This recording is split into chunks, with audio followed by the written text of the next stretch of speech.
Do do do. Josh Review. Yeah. Hello everyone, welcome to another album review with me, Joshua Smith, and today we're going to be reviewing the album Purple Rain by Prince and the Revolution. This album was released June 25th of 1984.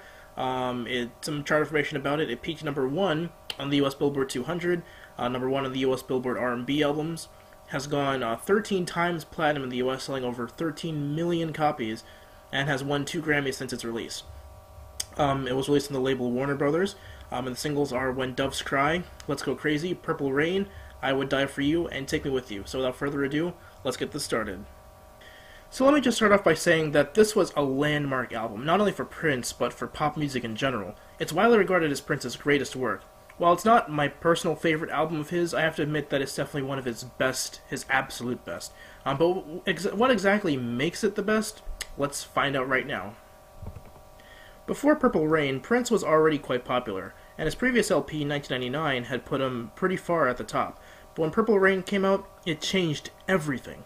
However, Purple Rain is actually a film starring Prince as a guy called The Kid. While I'm not going to spoil too much for you here, the main plot of the film is that Prince is trying to balance his band with a relationship as well as his home life.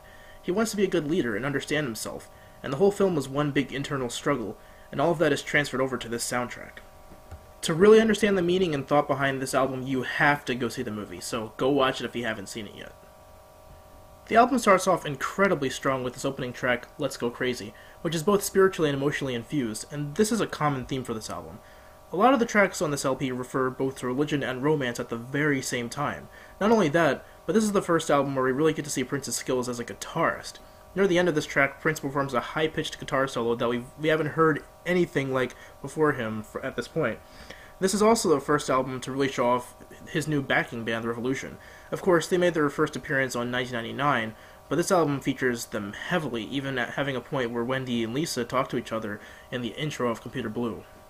I can honestly say that there isn't a single weak track on here. Prince definitely put a lot of time and thought into each of these tracks on this album, as each coincides with one another, and the music only adds to the spiritual, romantic, and heartbroken aspects of this album, blending rock with pop, R&B, funk, soul, and even new wave.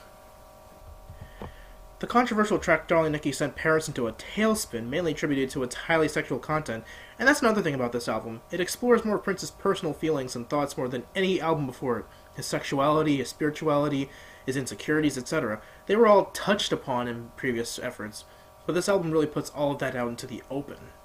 Throughout the album, there's a whole thing between him and this girl going on that he loves, where he makes it very clear that he wants her, but it becomes painfully clear to him that she's not so sure. She already has a man, and Prince is making her choose between him or the other guy.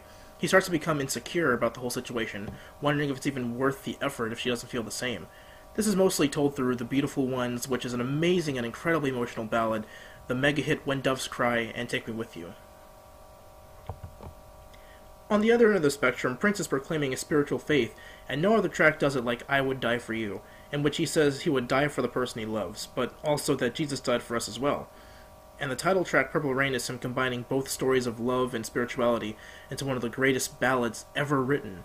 Another really great track is Computer Blue, which is mostly instrumental and comes in 2 parts, showing off Prince's keyboard abilities really, really well. Overall, one of Prince's best efforts and truly a masterpiece for ages to come. Purple Rain, for a lot of people, was the very first time they've ever seen Prince perform, and in the film, he performs like no other. This album embodies everything that the film is, and the message it is trying to portray. Few albums after it could ever match, its level of pure genius and talent, even for Prince. It's not a lengthy LP at all, but it's just long enough, to make you want to listen to it again and again, just to experience the magic that it holds.